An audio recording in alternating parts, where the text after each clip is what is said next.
It's really a pleasure and an honor to welcome you to the program. For those of you I don't know, my name is Rebecca Starr, and I'm standing here before you in my new position as the Midwest manager for the Shalom Hartman Institute. And I'm very excited about that for lots of reasons. First and foremost, I'm really delighted to be able to play some role in helping to bring Hartman learning to our community. Detroit is a beacon of light amongst all Jewish communities, and that is clearer than ever before. It's clear that our community loves learning, exploring text, asking challenging questions about the Jewish community and about our relationship to the State of Israel. And for this reason alone, the Hartman Institute needs to be here. Second, Hartman allows us to bring all people who wish to join to the table. Our work is pluralist in nature. We welcome and encourage participation from all denominations, genders, ages, affiliations, and viewpoints. At this very fractured time in North America and in Jewish history, we need an institution such as Hartman to be able to convene and to discuss. The Institute is dedicated to deep Jewish learning and focuses its work around themes including religious pluralism, Judaism in a modern time, a Jewish and democratic Israel, Jewish peoplehood, and Judaism's interaction with the world. And these complex topics are part of Hartman's research, and the faculty is renowned for their teaching and work in these areas. And finally, I am thrilled to be able to tell you that this lecture tonight with our outstanding scholar and teacher, Rabbi Lauren Berkun, is only the first in a series that are open to the community. On Monday, March 16th, Yossi Klein Halevi, author of My Palestinian Neighbor, will be speaking at Temple Bethel. And on Wednesday, May 6th, Danielle Hartman, the president of the Hartman Institute, will deliver a public lecture at Congregation Bethel. With much gratitude to the William Davidson Foundation, in addition to these public lectures, we're planning several intensive learning opportunities for smaller cohort groups, lay leaders, professionals, and educators to study with Hartman faculty throughout this programming year. So, we are at a very significant point in our Torah reading cycle right now. The first Jewish community is in the process of being built. We read this week in the Parsha about Sarah's death. Sarah, the first of the Jewish matriarchs, who really started a whole new experiment of founding a people. She took risks, she trusted her faith, her husband, her community, and she jumped in with both feet to establish the first generation of Jews. This is a time to recall Sarah. We're bringing something new and exciting to our community here in Detroit. I'm thrilled to be able to jump in with both feet, and I'm really happy that you're here to join me. So just a note of logistics. After Lauren speaks tonight, we're going to have an opportunity to have a little bit of question and answer period with her, to be followed by a dessert reception. I wanted to thank Shaarey Zedek also for hosting the event this evening. Now I get the honor of introducing my husband, whom, like Sarah of her husband, I also trust implicitly. Rabbi Aaron Starr is of Congregation Shaarey Zedek, and he's going to introduce Rabbi Birkin tonight.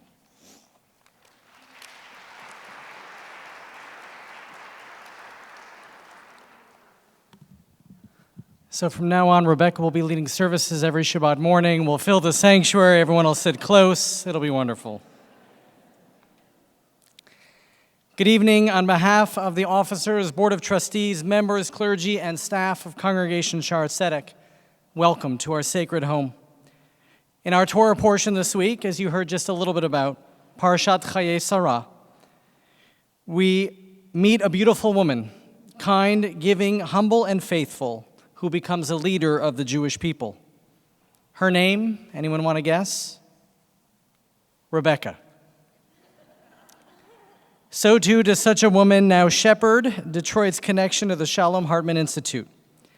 Just as it is said, from Moses our rabbi to Moses Maimonides, there were none like Moses. So too may it be said, from Rebecca our matriarch to Rebecca the Shalom Hartman Institute's Midwest manager and my amazing wife, there are none like Rebecca. Hartman is here. So what is Hartman? With gratitude to the William Davidson Foundation and our respective congregations, this past summer, Rabbi Ariana Silverman of the Downtown Synagogue and I began our fellowship with the Shalom Hartman Institute as participants in its Rabbinic Leadership Initiative.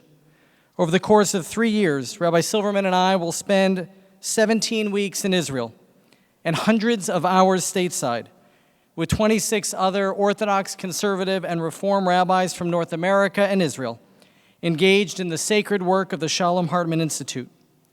Through serious text study with world-class Hartman faculty, we wrestle with trends and challenges of the 21st century Judaism, religious pluralism, Israel as a Jewish and democratic state, Jewish peoplehood, and Judaism and its relationship to the world. Through the amazing blessing of being able to participate as Hartman Fellows, our mission then is to share that learning not only with our respective congregations, but with the entire Detroit Jewish community, as we all work together to strengthen the ties of Jewish peoplehood among North American Jews and between North American Jews and Israel, as we partner to support Israel as a democratic Jewish state, and as we unite to ensure that Judaism competes in the contemporary marketplace of ideas in addressing the human condition and the betterment of life in the 21st century. Hartman is here. So what is Hartman? As our learning was coming to a close this past summer, the Shalom Hartman Institute's president, Rabbi Daniel Hartman, asked us for feedback. One of my colleagues asked Rabbi Hartman for more Torah Lishma, Torah learning for its own sake. Rabbi Hartman responded respectfully to my colleague that if what he meant was picking a Jewish text starting on page 1 and continuing to the end, that they would be happy to help facilitate such learning. However, that is not the mission of the Shalom Hartman Institute, to start on page 1 and just read to the end. Rather, Rabbi Hartman put forth that in his view of Torah Lishma, Torah for its own sake, it is a study of sacred scripture in order to hear wisdom for the contemporary Jewish experience, wisdom that compels us to act in our own world and in our own time.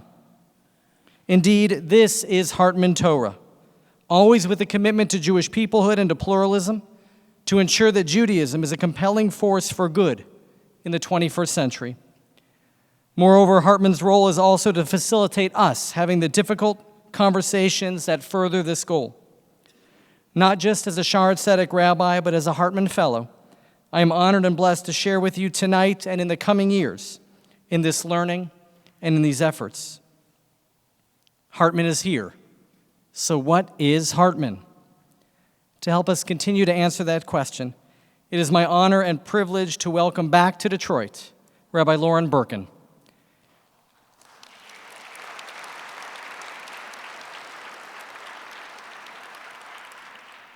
Rabbi Birkin, formerly Director of Lifelong Learning here at Congregation Shaarey Zedek, is the Vice President of the Shalom Hartman Institute of North America, where she directs rabbinic initiatives and is a member of the senior executive team. A graduate of Princeton University, a Wexner Graduate Fellow, and an ordinee of the Jewish Theological Seminary, Rabbi Berkun is a sought-after lecturer and teacher. She lives in Aventura, Florida with her husband, Rabbi Jonathan Birkin, of Aventura Turnberry Jewish Center, and their 3 children. Please join me now in giving a Detroit welcome home to one of my rabbis, one of our rabbis, and a true rabbi to hundreds of rabbis and thousands of students across the country and the world, Rabbi Lauren Berkun.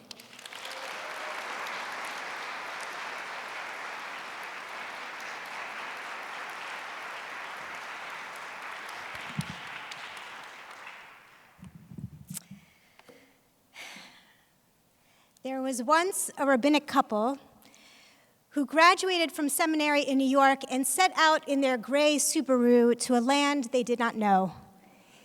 It was a land flowing with Saunders hot fudge and Werner's ginger ale, a land where they didn't need to buy much groceries the first year because the people were so warm and welcoming, they had dinner invitations almost every night. It was a land that became a home.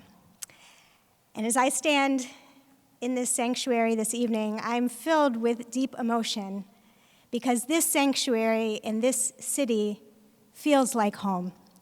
Even though Jonathan and I were only here for 6 years at the beginning of our rabbinic career, there's something very, very special about the Detroit Jewish community.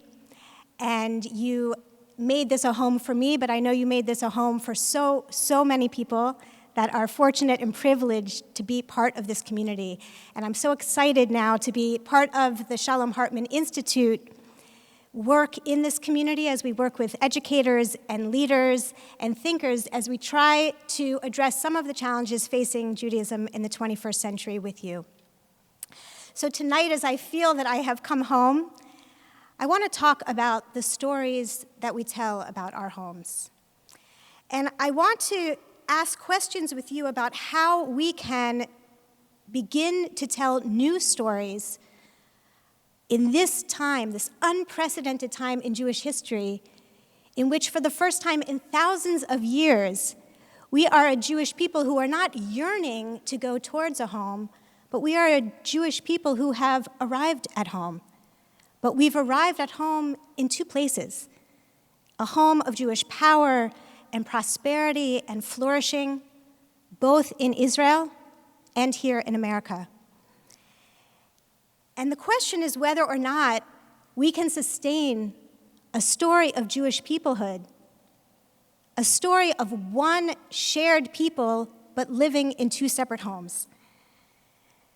For many of us, we remember in the aftermath of the Six-Day War and in the decades following, the way in which Israel was a central project of the entire Jewish community, and still is for this community of Detroit. And I recognize as I stand here this evening that this Detroit community is one of the most Zionist communities in the world, one of the strongest supporters and builders of the State of Israel in the world. And yet we also recognize that where for decades Israel was a central project that unified the Jewish people, that was a source of unity, that today, for many people, Israel has become a source of division. And over the last decade, those of us who care about the future of Jewish peoplehood and care about Israel feel concerned when we read and when we see in our communities about the growing trends, especially amongst younger American Jews, who feel a growing disconnect, a disengagement from Israel. We see this in sociological surveys. We experience this in the friends that we have, the children and the grandchildren that we know, the stories we hear of what's happening on college campuses. But to share one alarming data we saw in the recent Pew Research survey, that only 11% of American Jews between the ages of 18 and 35 feel a strong connection, report that they feel a strong connection to the State of Israel. On indicators of emotional attachment, political involvement, financial support, we know that we see a decline in connection with Israel between American Jews and Israeli Jews, and in recent studies of Israeli Jews and their attitudes towards American Jews, we similarly find a growing disconnect in Israeli Jews that feel that American Jews should not have a say in domestic policies, in certainly security policies in Israel. And so we're left with the question of what is going to be the future of the relationship between American Jews and Israel. So while we know this story of disconnect because we talk about it in our Jewish organizations, we read about it, and we feel an anxiety about it, tonight I want to ask us if we can think about it in a new way. If we can think about the way in which the stories we tell shape our sense of identity and shape our sense of having a collective connection to one another. So I want to begin with the power of the story.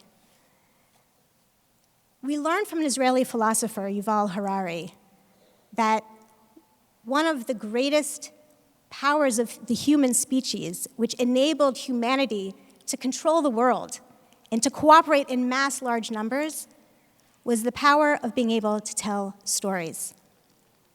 And years before Yuval Harari wrote his influential book, *Sapiens*, already the sociologist Benedict Anderson asked the same questions about how we can understand how nations cooperate with one another. How is it that someone living in the south of Italy can feel a connection to someone living in the north of Italy? How is it that we have a sense of being part of one nation? And Benedict Anderson spoke about the idea of imagined communities. We feel that we are part of one nation. We feel that we're part of one people because of the shared stories, the shared myths, the foundation narratives that we tell about our nation. My professor, my undergraduate professor, Alana Pardes, wrote a fascinating book called The Biography of Ancient Israel, in which she argued that what Benedict Anderson noticed in the development of national identities as imagined communities is the project of the Torah, as the Torah tells the biography, the story of the Israelite nation, from its conception at the time of Abraham to its miraculous birth at the Sea of Reeds, to its adolescence as it wandered in the desert, and finally to its adulthood as it came into its land. We tell a story about a nation that helps us feel that we are connected to all the members of those nations, even if we will never meet them, even if we will never know them. Lori Lefkowitz, who wrote In Scriptures, argues that our foundation stories make who we are. They establish our identity. And at the same time that our foundation stories create our identities, we are continually remaking our foundation stories in our own image, in light of our own lived experiences. And so I want to ask us this evening to look back at our foundation story about our relationship to our land and to our people, and to the story that we have told about the journey that we are on towards a land. Because I think that we'll find that we have always been challenged in our story. It's always been paradoxical, our relationship with our land. So look with me now in your source sheet on the top of page 3.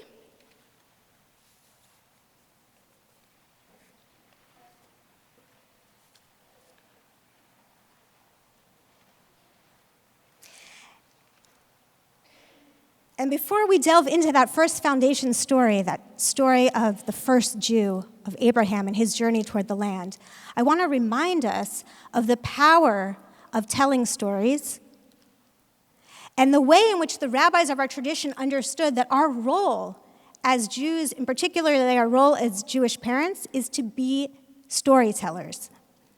The rabbis of our tradition understood how central the role of storytelling was when they say in the Haggadah, in the Passover Seder, that a Rasha, an evil person, the evil son, is one who says, what is the story to you and not to him? And because he has excluded himself from the story, kafar be'ikar, he has committed heresy. For the rabbis of our tradition, the greatest act of heresy was not accepting our shared story, not owning that this story is my own.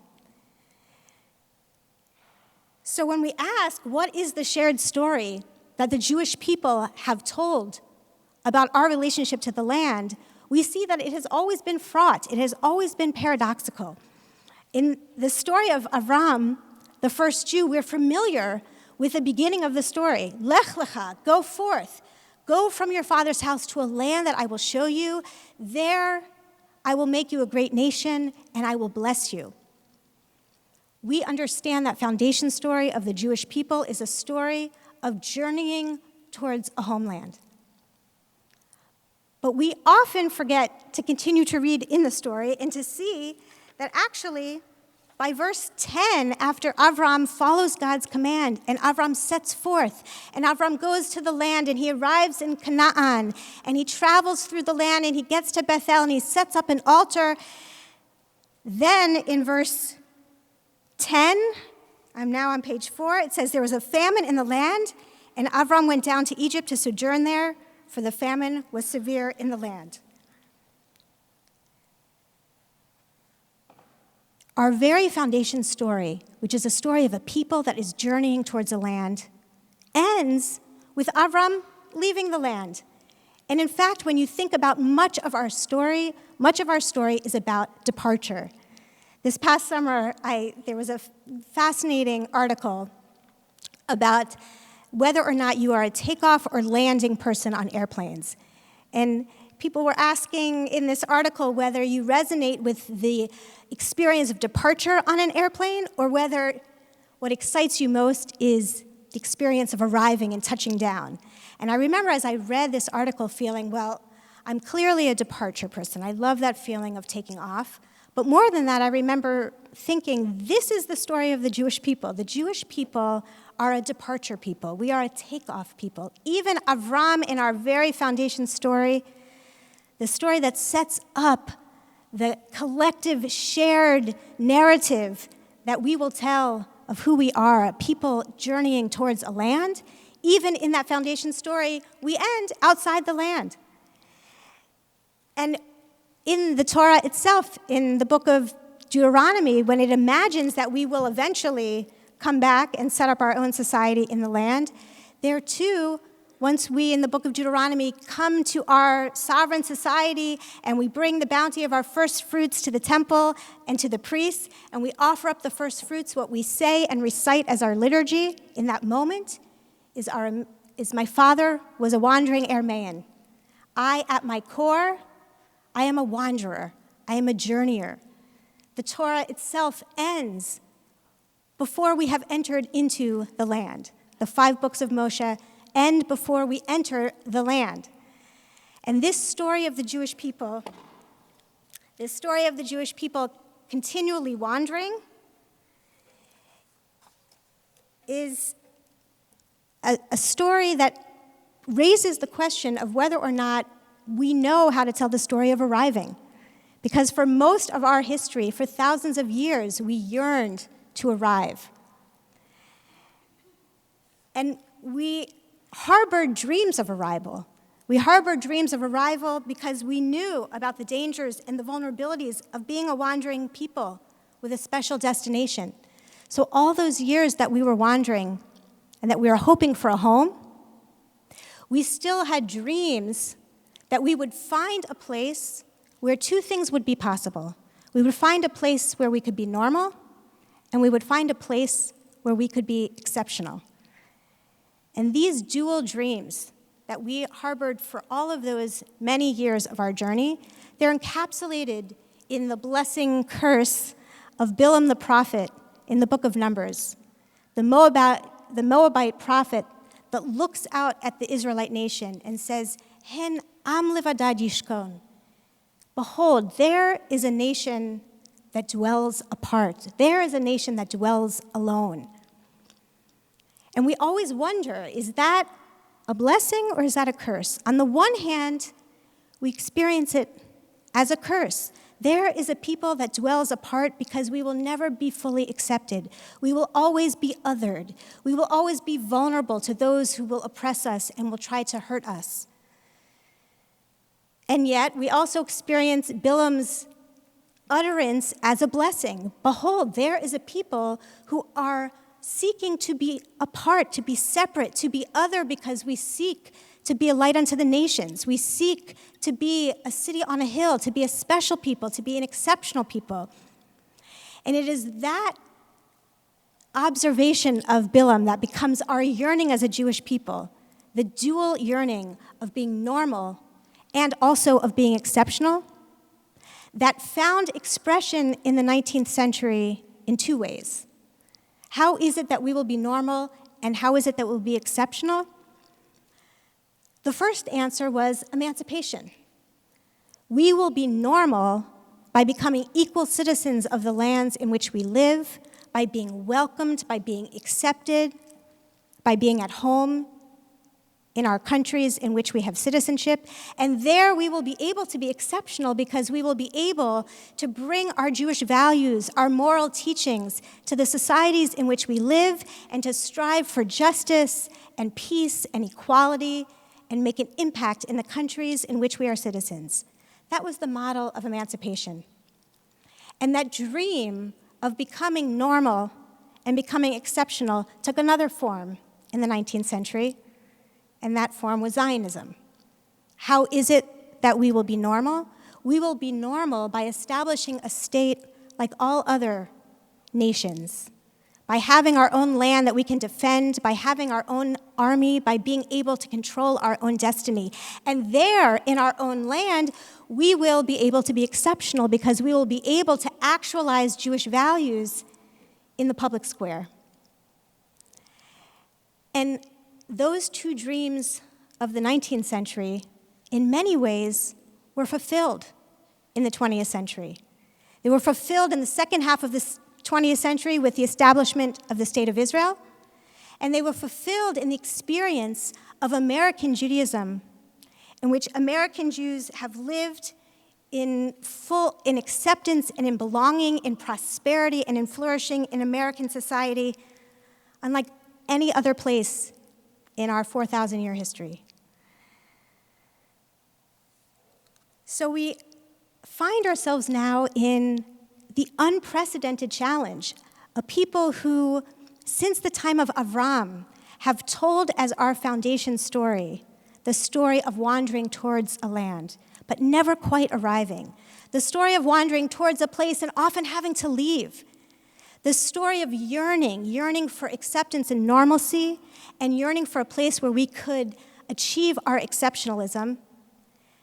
The unprecedented reality in the 20th century is that those dreams have come true, but they've come true in two different places.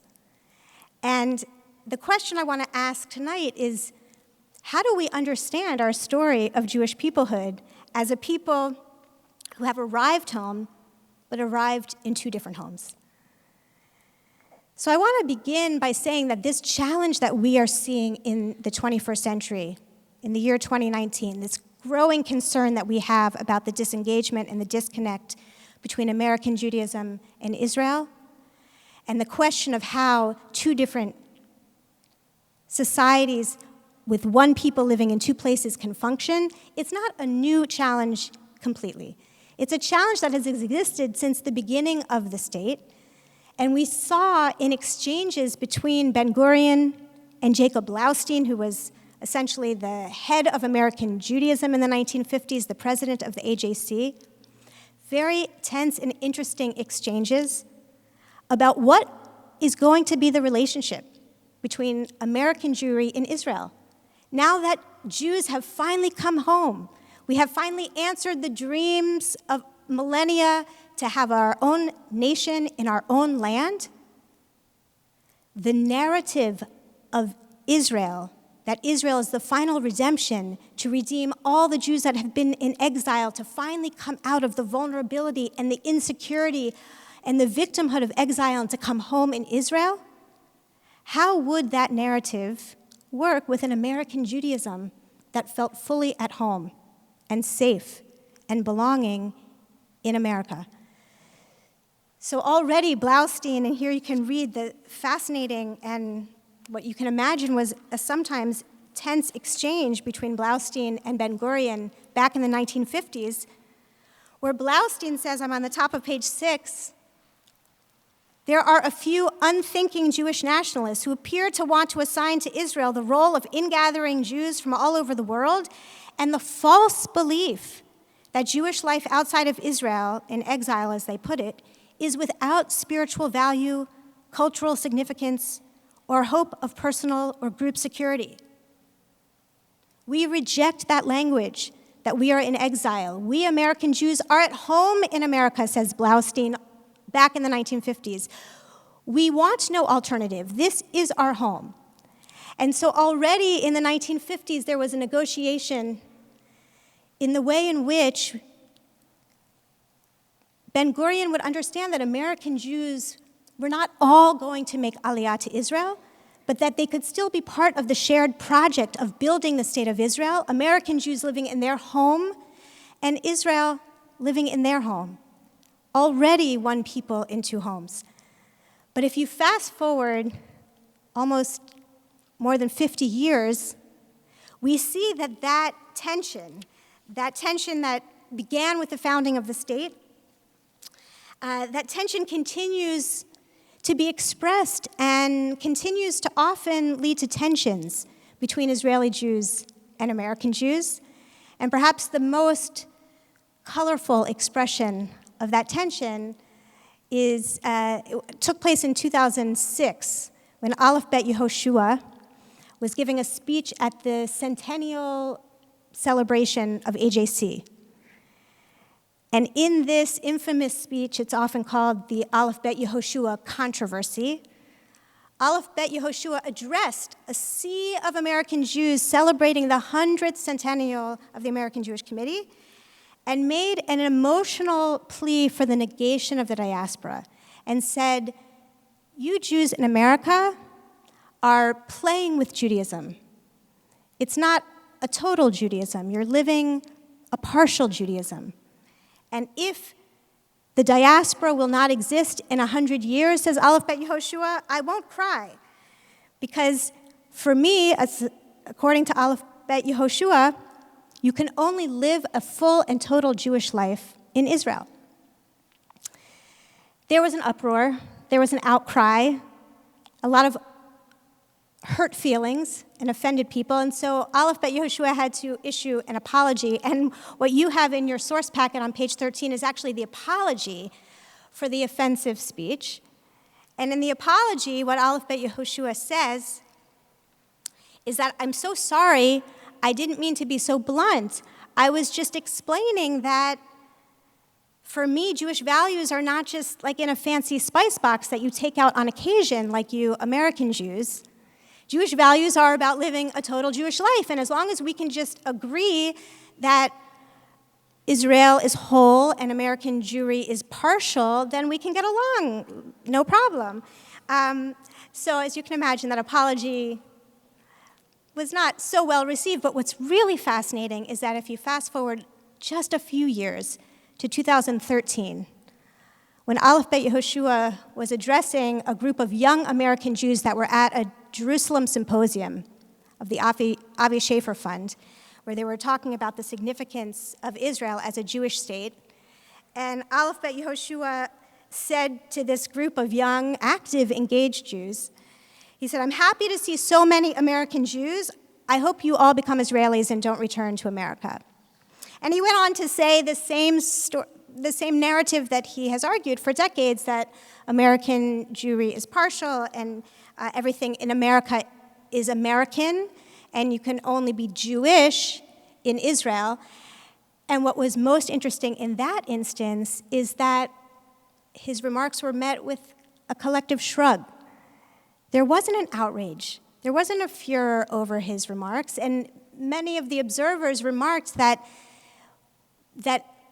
what it reflected was the deep sense of security that young American Jews have. This was already in 2013, certainly all the more so in 2019, the deep security that American Jews have in being not only at home in America, but in being able to live full and rich and vibrant Jewish lives in America, and for many of them, Jewish lives that match their Jewish values even more than they would be able to live in Israel. And that brings me to our challenge today. So, while we have seen throughout our history that we have had a paradoxical relationship with home and with arriving at home, and we've told different stories about being at home, today we are challenged with, I think, an even more profound challenge, which is that we are living in such different settings and such different contexts. And American Jews and Israeli Jews, in a growing way, are living very different realities, socially, politically, ideologically. As my colleague Yossi Klein Halevi, who I hope you will come and hear when he comes to Detroit, as Yossi Klein Halevi often likes to say, he says that Israelis live in the least hospitable region on the planet, not only for Jews, but for everyone, and American Jews live in the most welcoming society, the most hospitable society that Jews have ever known in 4,000 years. In many ways, Jews in America and Jews in Israel are answering those two questions that the prophet Bilam raised, the two questions of how will we be normal and how will we be exceptional. They're answering them in different ways. In North America, most North American Jews are thinking about the Jewish future and what is necessary to secure the Jewish future and what will make Jews safe and normal and exceptional. And they're answering those questions from a liberal, democratic worldview in which an open, pluralistic society that fights for peace and coexistence and social justice and is interested in inclusion and openness,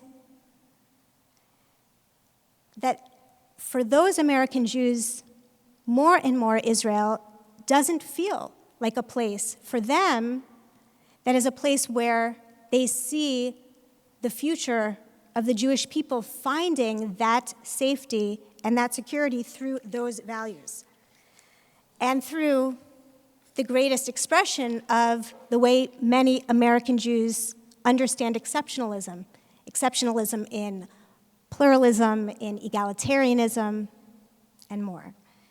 And at the same time, we see Israeli Jews living in a very different neighborhood for whom their understanding of what will secure the future safety and normalcy of the Jewish people and the future exceptionalism of the Jewish people is coming from a completely different perspective of a resilient nationalism, of a demonstration of power to deter terrorist enemies in a very dangerous and volatile neighborhood, a society that thinks about peace and coexistence with much more skepticism and apprehension.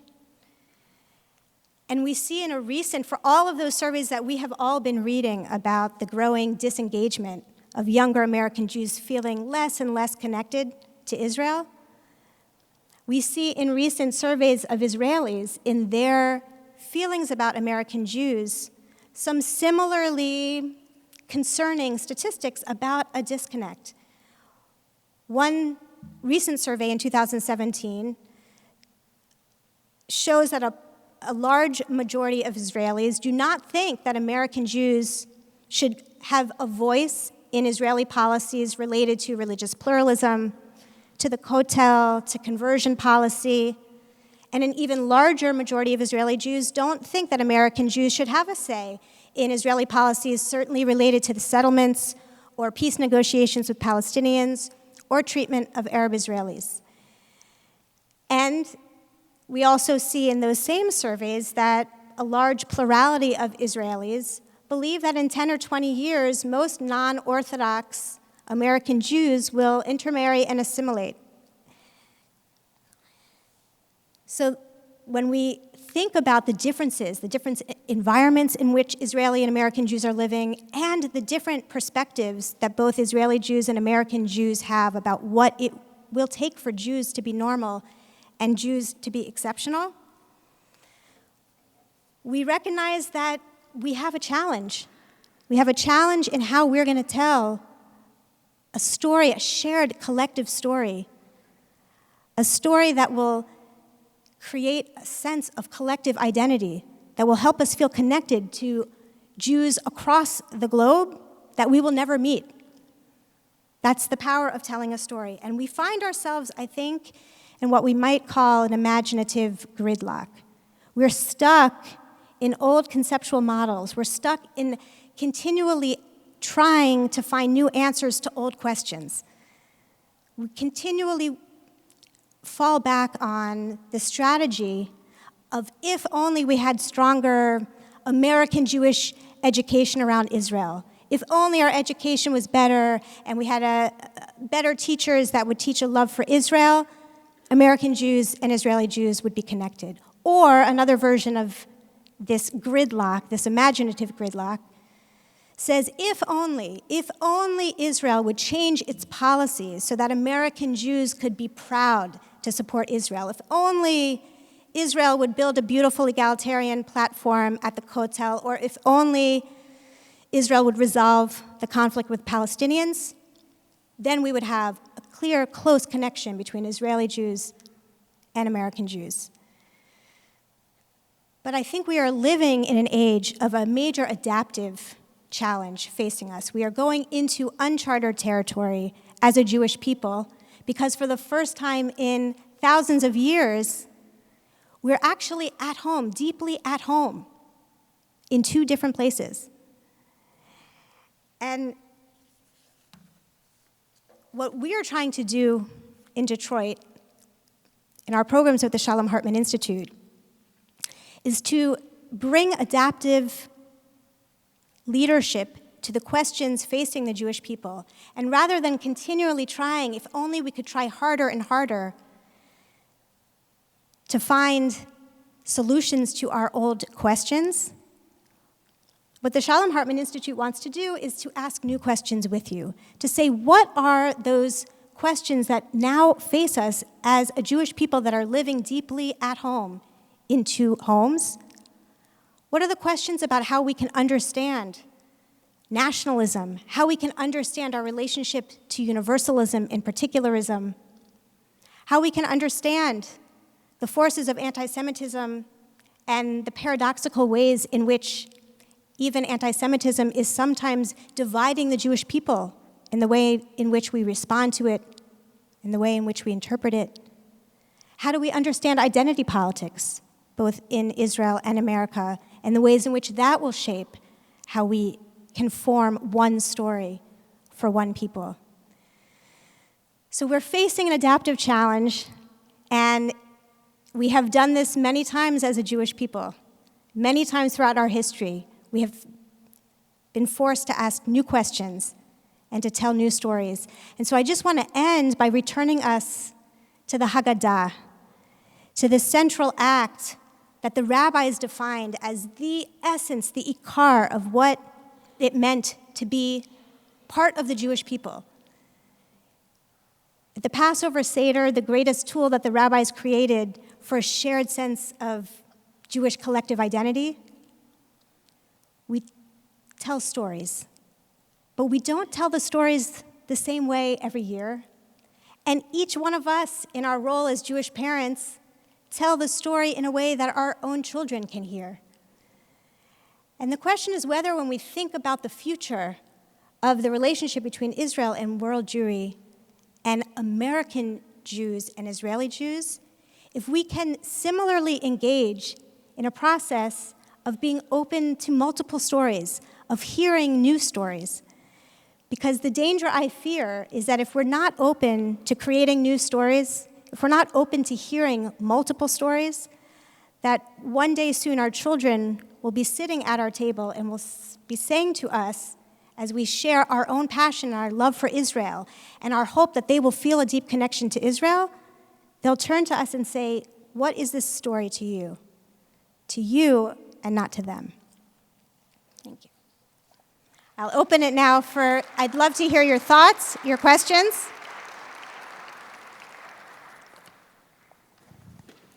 Does anybody have a question?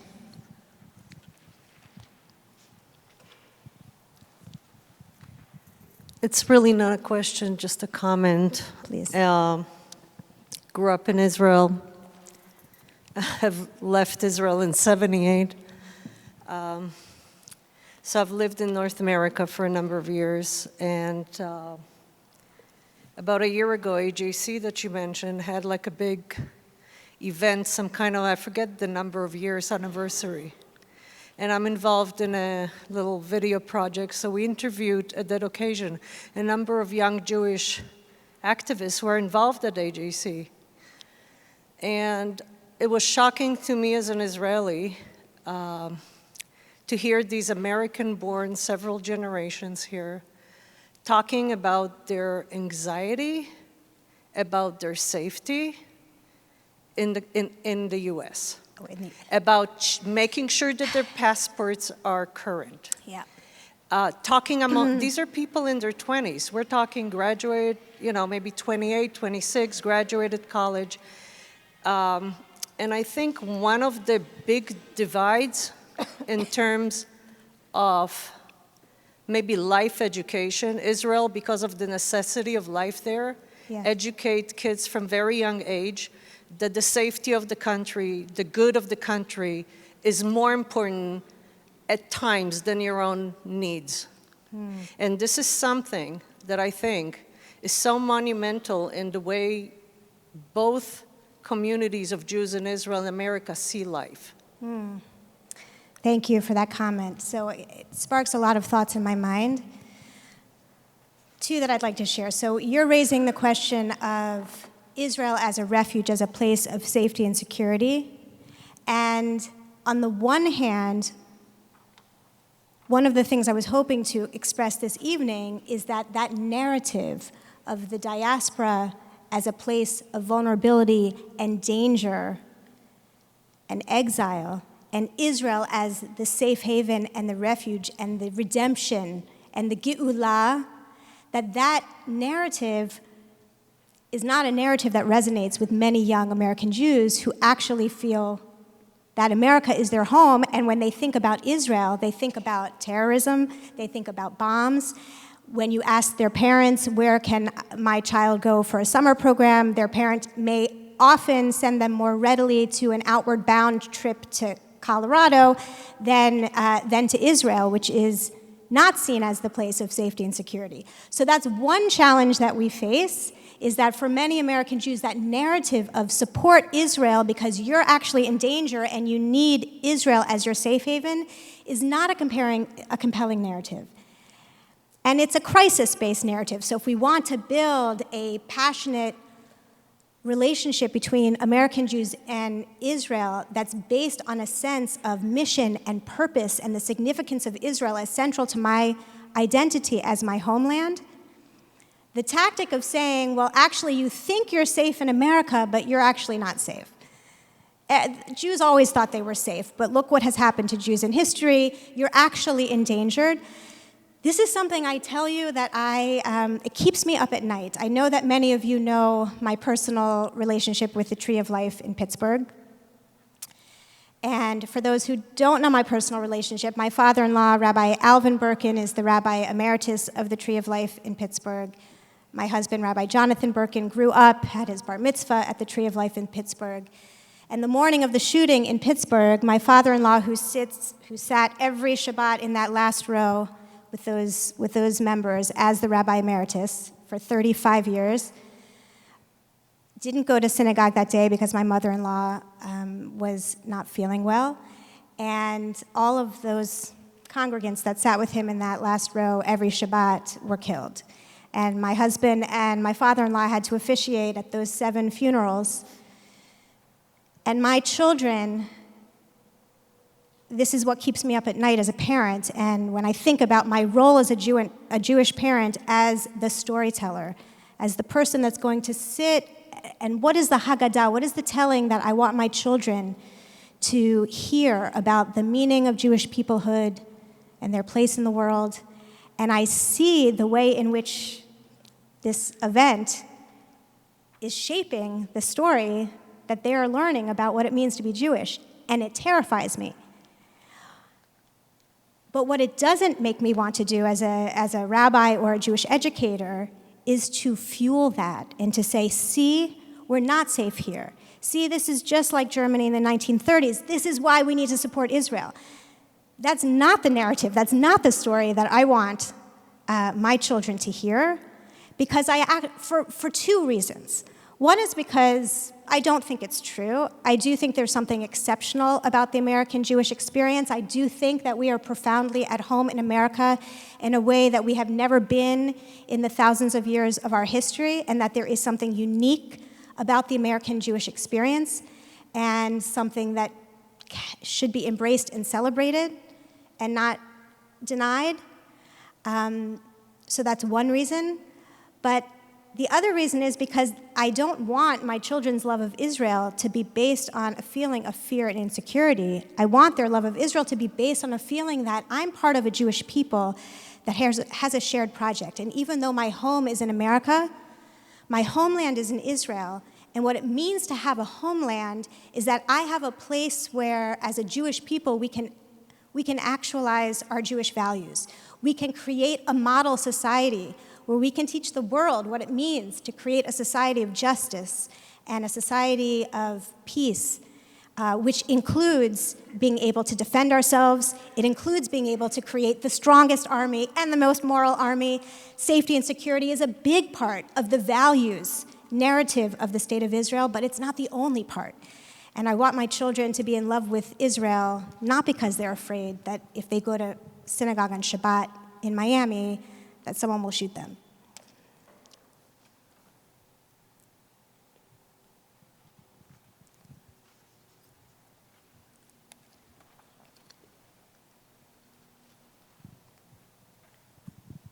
Hi.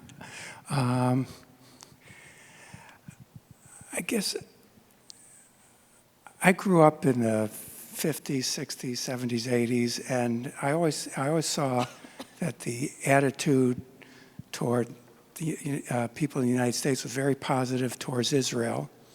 And I think there may be other reasons, but I think the biggest reason it changed was because of the settlements. Now, there may be valid reasons for the settlements, certainly for security purposes, which is how it was always presented early on. They need some buffer zone between this tiny little country and the enemies around them. But and there are also maybe some other reasons that I'm not happy about, which relate to religious reasons for wanting the settlements. But even if those reasons are valid, I can't imagine how the young Jewish people in America can find this connection to Israel when they are bombarded by the view of the settlements all the time, and what that picture says. As it's presented, whether it's true or not, it is presented all the time as a strong country taking away other people's lands, and I don't see how you can possibly change that narrative. And then I love this question. Thank you for this question, because it's really at the heart, I think, of the project of the Shalom Hartman Institute and the tools that we're trying to create, the methodologies, the educational methodologies we're trying to create for rabbis and Jewish educators to convene conversations with American Jews about the meaning and significance of Israel. Because you're absolutely right. For most American Jews, the politics of Israel are not going to match their own political sensibilities.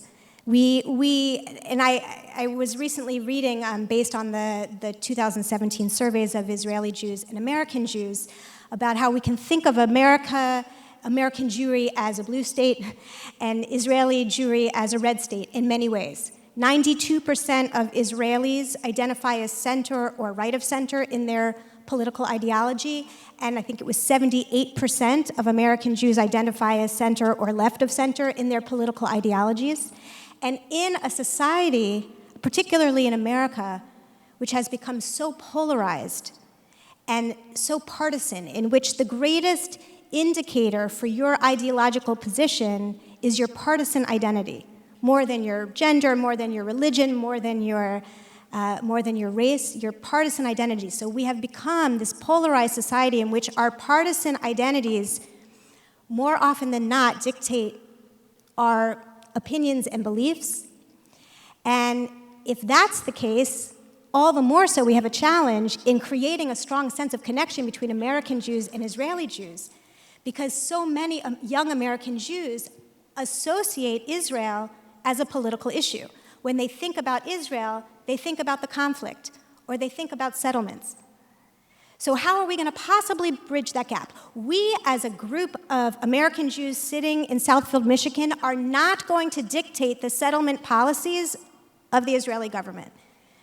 But we might, as a group of American Jews sitting in this room in Detroit, in Southfield, Michigan, we might be able to make a dent in the health of our communal discourse around Israel by transforming the Israel conversation from a policy debate and a political conversation to a study, a diverse and multivocal study of the different Jewish values that impact us as Jews living in an era of Jewish sovereignty. And that's what all of our educational programs strive to do. It says, how can we engage American Jews in learning about Jewish values that will help them unpack their own personal relationship with Israel, aside from policy debates? And that our job in the classroom, or our job with rabbis in a fellowship, or our job with a group of educators that I just spent several hours with in the beautiful library here, our job is not to always train you in policy talking points so that you can go and debate someone on a college campus. And there are, by the way, very important organizations that are doing important advocacy work, and that is essential. Different organizations have different missions and different roles. So while advocacy and policy think tanks are contributing in vital ways to the future of Judaism, the contribution of the Shalom Hartman Institute is a different contribution, a different mission. And it's a mission in which we're trying to create an Israel education that is a Jewish education, that creates, like the rabbis of the ancient Beit Midrash, a place in which we can hear multiple voices, a place where we can hear voices of Jews that say, I'm angry because I think Israel or a Jewish homeland should be X, and I see why. And another Jew who says, no, I think this is what it should mean to create a Jewish society, and this incredible opportunity that we have living in this miraculous age where we have a platform, a sovereign state of Israel, to actualize Jewish values. These are the Jewish values that are important to me. And engaging Jews in that values conversation, even if they may not be the ones to make the policy decisions about settlements or even about religious pluralism at the Kotel, the conversation itself and opening that conversation is a form of engagement. It's a form of connecting with Israel. So I hope that answers your question, but it gives me an opportunity to share a little bit about our vision and our mission.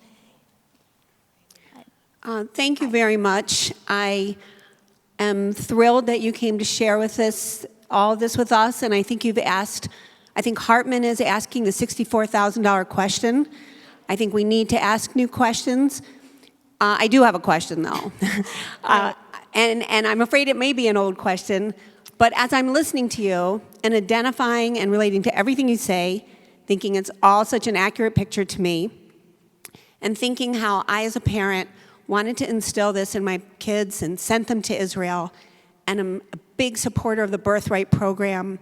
I recently read somebody wanted to divert some money from the Birthright program, and it wasn't approved, and they went to another organization, so now I feel like Birthright's being attacked. But I do feel, or I wonder, this is the question, we send our kids to Birthright a lot in high school, but I feel like it is, my biggest worry is when they get to college, and can we do more to send more kids? I feel like when we send kids to Israel, that's when they feel the love of Israel. It's not the political, it's like you said, it's not, they're not comfortable always being armed with all the political, it shouldn't be political. This is a bipartisan issue, Israel, and we need to instill this in our kids, and I'm just wondering if we, as parents, grandparents, and organizations like Birthright concentrate more even sending college kids to Israel, if that couldn't possibly help give that love to them. Thank you for those thoughts. Yeah. I do think that we are facing a major challenge in the way in which we are sending Jewish college to campus as if we're sending them into battle, that they're armed to do battle, and many are not equipped, and it's not because we haven't given them enough fact sheets of myths and facts, but because our teens are going into campuses in an era in which, in this polarized era, this era of trigger warnings and safe spaces and microaggressions, an era where younger people feel fragile. And they feel, and this has been documented in the last few years by many social psychologists that say that younger adults today, or particularly those born in 1995 and later, those that started arriving at campus in 2013 and beyond, feel unsafe when they confront opinions that are different from their own.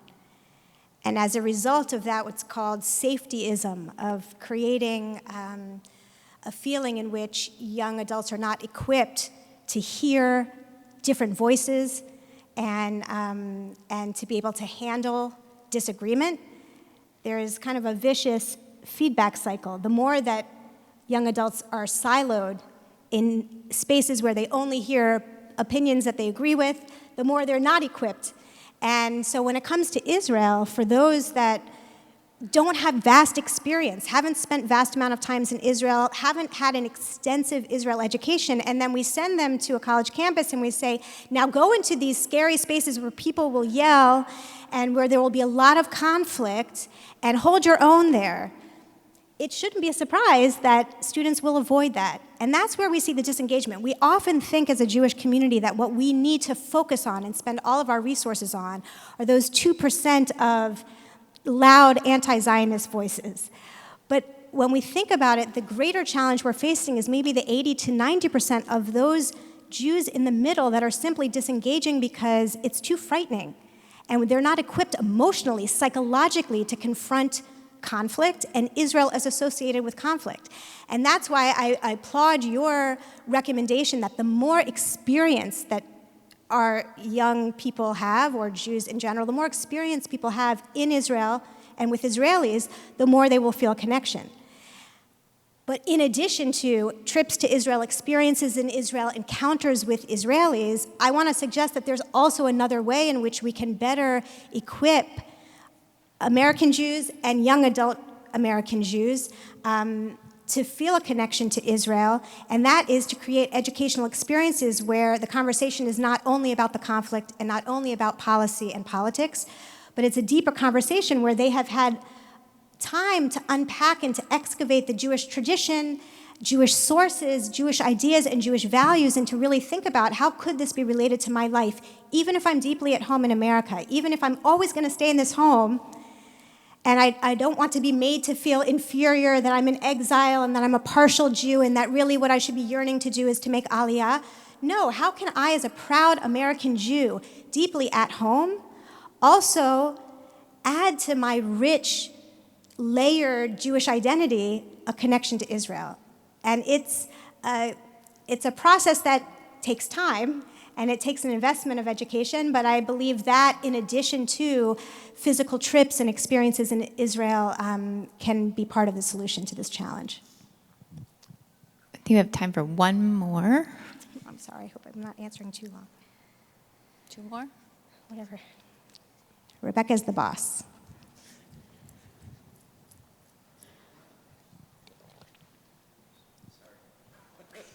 My doctor needs me to get my exercise. For 2,000 years, the Jewish people have been talking about Israel as a place of returning. That has created fantasy. Also, you used the term, it was interesting, you talked about a model society. The only problem is the society is made of real people, with all their foibles, etc. Beautiful. And to a certain extent, I think as American Jews being so far away, we take a look at Israel as the promised land, the land of milk and honey. It's drummed into us. It should be this perfect place. And if it's composed of human beings, there's no way it can become a perfect place. And to a certain extent, I think we have to bridge the idea of the fantasy from the reality. Right. In some way communicate it to our younger children. Just because it doesn't meet your fantasy, Yep. it's still incredibly valuable. And I'm not sure how to do that, but I think that's a thought. The other thing is, the one thing, for example, the Reform movement has a great hold in our country. And right now in Israel, it's not clear if Reform Jews are actually Jews, as much as that can be clarified. Because the one thing you don't want to do is say, well, gee, I'm part of you. But no, you're not part of us. So thank you. In responding to the first part of your comment, I think this is really at the core of the project of the Shalom Hartman Institute, which is to say that the old narrative, the crisis-based narrative where we have to rally in support of Israel because either Israel is a beleaguered country fighting for its existential, existence, and we have to rally and support for it to survive, or Israel is important because world Jewry is endangered and we need a safe haven, that for many American Jews today, neither of those narratives rings true to them, because Israel is a powerful startup nation with a powerful army. In some ways, they are not the underdog. They're seen as, by some Americans, as those wielding power, sometimes in problematic ways. So that's one part of the problem. And the other part of the problem we already explored many times about American Jews not feeling that their experience is an experience of unsafety. But when it comes to that classic narrative of exile and redemption, that the diaspora is galut or exile, and returning to Israel eventually will be our redemption, exactly what you said. What happens if we've returned to Israel and we've set up a society, but it doesn't match the vision of what we thought redemption is? Where's the peace? Where's the justice? Where's the lion lying down with the lamb? So we have, in some ways, created our own challenge by educating about Israel in that classic narrative of exile and redemption. And the question now is, when there is a gap between the dream and the reality, how do you sustain a sense of connection, a sense of support, a sense of passion? And I think that part of doing that is to say that we have to be careful about not drawing such strong boundaries and being so afraid of criticism.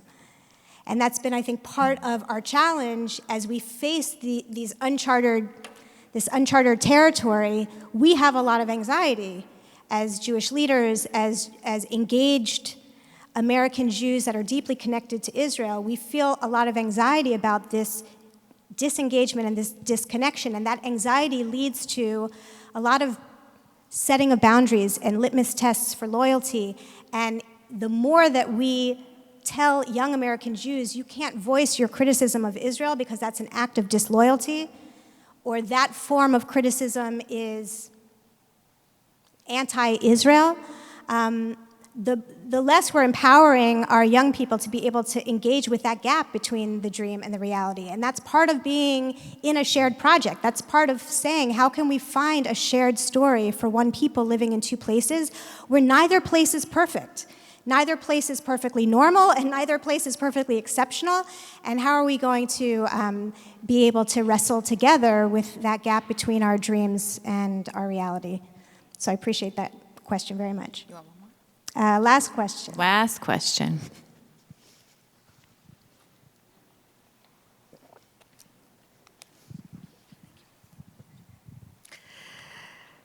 It's a two-parter.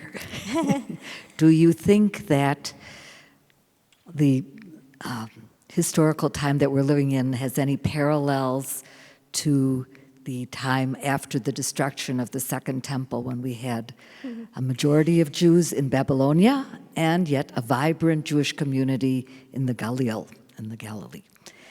And secondly, and together they developed the Talmud. Secondly, do you think that really having deeper connections between the synagogues of the liberal movements, Reform, Conservative, Reconstructionist in the United States with ones in Israel, would be a way to engage Israelis and Jews of the younger generation in bringing them back to a more spiritual way of seeing Judaism and in a more modern way?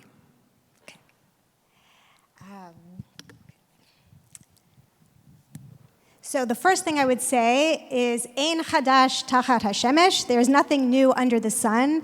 And I very much do think that one of the ways that we tell new stories and we face those adaptive challenges as a Jewish people is we always mine our tradition and try to go back and say, where else have we faced similar challenges? And we've done that throughout our history. So actually just 2 hours ago in the library, a group of educators, we were studying in the Talmud and Tractate Ketubot about the debate whether you can leave Israel to go and live in Babylonia, and what's preferable, to live in a place where there's a stronger, more vibrant Jewish community, but you're outside the land of Israel, or at that time, living in Israel, which was more desolate and sometimes did not have as much Torah study and the academies of Jewish learning that existed in Bavel at the time, but you were in the Holy Land. So yes, I do think part of this imaginative exercise of thinking of what is going to be a new story or multiple stories that will help us chart a new course into the future, it's to first say, where can we draw from the wisdom of our tradition? And that has always been the methodology of the Hartman Institute. And David Hartman, I was sharing with the educators earlier tonight, David Hartman always used to say that that his task as a rabbi and a philosopher was a task of selective reading. It was to mine the Jewish tradition for those sources, those experiences in our history, those ideas that can speak to modern Jews and helping us create the moral and vibrant and creative and ethical Judaism that we need for the future. So it starts with going back and then seeing how can we apply those ancient sources to our new reality. And that's, I think, the classic way that Jews have engaged in this activity of creating a Beit Midrash, bringing in multiple voices, opening the text of our tradition and saying, okay, how does this speak to me today? And the question of how liberal movements can help impact Israeli Jewry is maybe on one foot. It's too long of a discourse about the work that the Shalom Hartman Institute is doing in Israel around Israeli Jewish identity. But we have many, many examples of Israelis, not just at the Shalom Hartman Institute, but scholars and faculty that I know at the Hartman Institute that have created a new renaissance of spiritual Israeli Judaism, in part because of their encounter with American forms of liberal Judaism.